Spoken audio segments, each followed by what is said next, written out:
Okay guys, so this is alcohols, and with alcohols there's kind of three bits to it. There's making alcohols, there's reacting alcohols, then there's a specific type of reaction which is the oxidation of alcohols. Now I've already done another video on oxidation, it's called Brady Explains oxidation.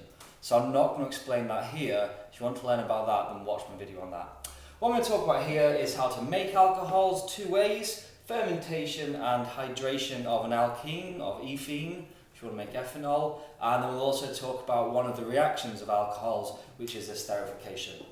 So first of all, we'll talk about fermentation. Fermentation is basically where you get usually grapes or hops or barley or wheat or something like that, or apples if it's cider, and you ferment it. You add a type of organism called yeast, which is a type of fungus, and yeast has inside it a special enzyme with an awesome sounding name, zymase. And what zymase does is it takes sugar from your grapes or your apples or whatever it is you're using, and it breaks it down. It naturally does this. It's a natural process in the yeast, and it breaks your sugar, glucose, which is C6H12O6, a formula you do need to remember, and it breaks it down into two ethanols. That's this molecule here, and we also get two carbon dioxides given off. Now, a really common question in exams is, how would you tell if the yeast was still doing its job, if the zymase was still breaking the glucose down? And what a lot of people say is, oh, because carbon dioxide would be given off. But you can't see carbon dioxide, it's a colourless gas, so that wouldn't get you marks. What you have to say is you would see bubbling, or if you want to be fancy, effervescence, EFF. So don't say you see carbon dioxide, never say you see gases. You can't see most gases. You have to say you see the bubbling or the effervescence or the fizzing, or something like that. So use zymase. We also need to use a temperature to allow the yeast to survive. Now yeast survives roughly between 25 to 40-ish degrees. The specific temperature they give in the textbook, so the one I'll put down here, is 37 degrees C. Although that is only kind of the optimum. If you had it at 39 it would still work. If you had it at 30 it would still work. It just wouldn't work as fast. You wouldn't have the perfect conditions. And everything else is just normal conditions, so 1 atmosphere, things like that. So that's our first way. We get two carbon dioxides, and don't forget we get two ethanols made here to give a total of 6 carbons for your 6 carbons there. The second way, this is how we usually make alcohol for drinking. So you see people stamping on the wines in France and Italy. That's basically fermentation. That's them squeezing the juice out, the sugar out. The way we do it kind of more industrially, when we want to make loads of pure alcohol, big vats of it, is we use the hydration of ethene. And what we do is we take our alkene, and if we want to make ethanol, then we'd use ethene, and we add to it water. Now, if you've learned the reactions of your alkenes, you'll already know this, so it comes up twice in the book.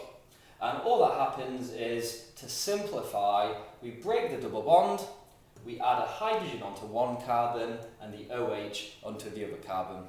So I've broken the double bond, H onto one, OH onto the other, and that's my ethanol. Don't forget, if it asks for the displayed formula, you have to show the bond between the O and the H as well. And the conditions you need to know for that are 300 degrees C, 60 atmospheres, and H3PO4, which is phosphoric acid, and that acts as a catalyst. And that's our two ways. So when would we use one way and when would we use the other? Well, there's a few advantages and disadvantages to both. I suppose the main disadvantage of fermentation is that you can get a maximum of about 14% alcohol. You can't get it any purer than that, and that's why wine isn't usually more than 14%. If vodka and things like that, if you want to have it more than 14%, you have to do something called distillation to make it purer, but that's not fermentation. So with fermentation, a maximum of 14%. The reason for that is, if the yeast with the zymase, if it is an alcohol with a concentration of much more than 14%, it dies. It basically gets so pissed it kills itself. So it makes the alcohol, which then kills it. It's like us breathing in our carbon dioxide back in again in really high concentrations. Eventually it'd kill us. Whereas with the hydration of methane, we can get 100% pure ethanol. We just get an ethanol given off, so it's nice and pure for us.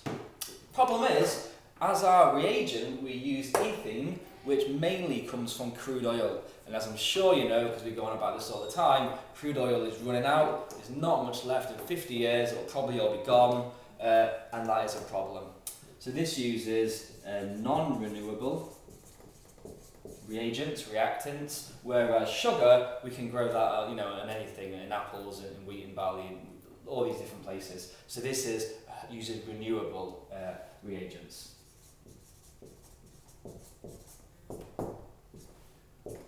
Also, how good for your environment do you think it is having temperatures constantly at 300 degrees C? And to get a pressure of 60 atmospheres, that's a very high pressure. That's going to require a lot of energy to do that.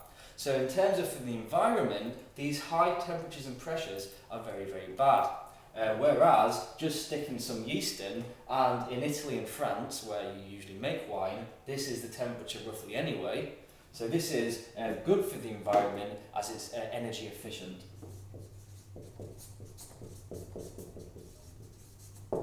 Whereas your hydration of ethene isn't, and I suppose you could also talk about the cost for that as well, as in that would cost a lot of money. Although that doesn't usually come up as an acceptable answer in mark schemes, so I'd only write that if you can't remember anything else. I would definitely focus on it being bad for the environment because of the energy. That seems to be the angle they take on it in the mark schemes. So that's a hydration of ethene, that's a fermentation, and that's why we'd use one over the other. Don't forget guys, you see bubbling effervescence, not the carbon dioxide gas. Okay, and what we can do once we've made our alcohol is we can react it in a reaction called esterification. So esterification works like this.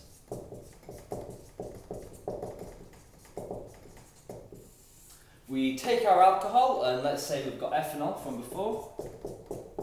Just to save time, I'm not going to put my H's on, but remember in an exam, you have to remember to do that. And here's my alcohol, and we react it with a carboxylic acid. So let's say we've got propanoic acid. Remember, it's not propan-1-oic acid, because carboxylic acids and aldehydes don't need a locant, because they always have to go on the first carbon. Look, this carbon has got 1, 2, 3 bonds with a carboxylic acid functional group, so it's only got 1 bond spare. So this has to be on the first carbon always, so therefore you don't need a locant. And what happens with this is, and again I'm kind of simplifying this, but you can think about it like this in an exam if it helps you remember, is the OH from your carboxylic acid and the H from your alcohol, they go off, they join together, and they get lost as H2O. So I've made my water. So I'm just going to redraw these down below without the H and the OH. So now I'm left with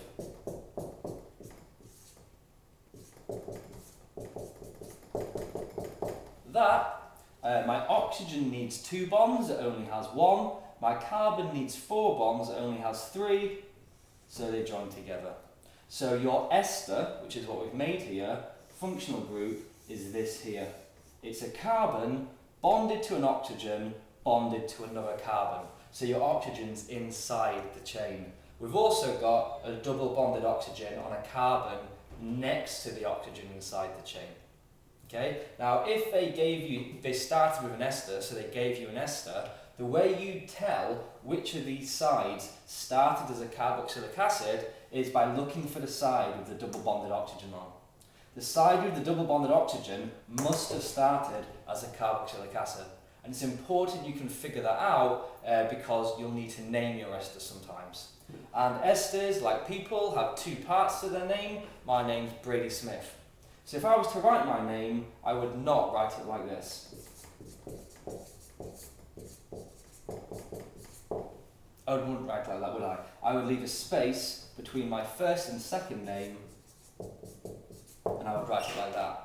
Well, esters are the same. They've got 2 parts to their name, and like us, they need a space between their first name and their second name. The first part, so here's my first name, here's my second. The first part of your ester name comes from the alcohol root or stem, so meth, F, prop, but, pen, all that. And we take the alcohol stem and we stick a yul on the end of it. The second part of that name comes from the carboxylic acid stem, and we stick an alkane or alkene, so I have to say an or n, and then O8, which shows it's an ester. So for example, this molecule here, let's have a look. Which is my alcohol side? Well, it's the side without the double bond, so it must be this side. My stem, my root is 2, so that's F. So it's F, yul, or like that. Next one, carboxylic acid, that's the side with the double bonded oxygen, so that's 3, so that's prop. It's an alkane, so I need my an. If it was an alkene, I would put N instead, En. And then it's an ester, so I stick the O8 on the end. So the name of this ester is ethyl propanoate. And don't forget, you always get H2O given off when you do esterification. The conditions we need for this are concentrated sulfuric acid, and we also need to heat it, and it's best to do under reflux. That would be the best way of doing it. So heat under reflux with concentrated sulfuric acid. If you know a little bit about equilibrium, the reason we use concentrated rather than dilute is it pushes the position of equilibrium towards this side. And have a think about that if you know a bit about it. I'm just going to go through 2 more examples of how to name esters, and then we'll call it a day. So let's say I had this ester.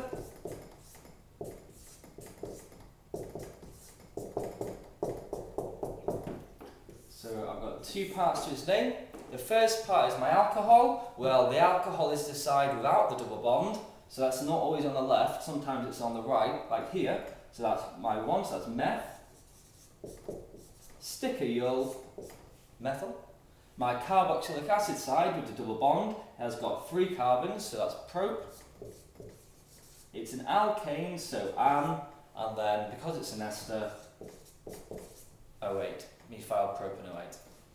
One more.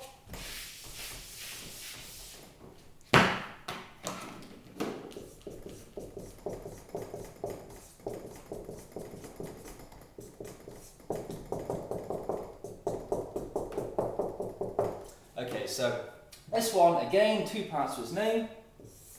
First part is the alcohol, that's the side without it, so 1, 2, 3, 4, 5, pentyl. Second part is the carboxylic acid, 1, 2, 3, 4, bute, an, because it's an alkane, O8 because it's an ester, pentyl butanoate. Esters, if you ever smell an ester, they smell really, really nice, they've got fruity smells. That's why fruit smells the way it does, because of the esters inside of it. So we use these for flavourings and pear drops, they also taste nice.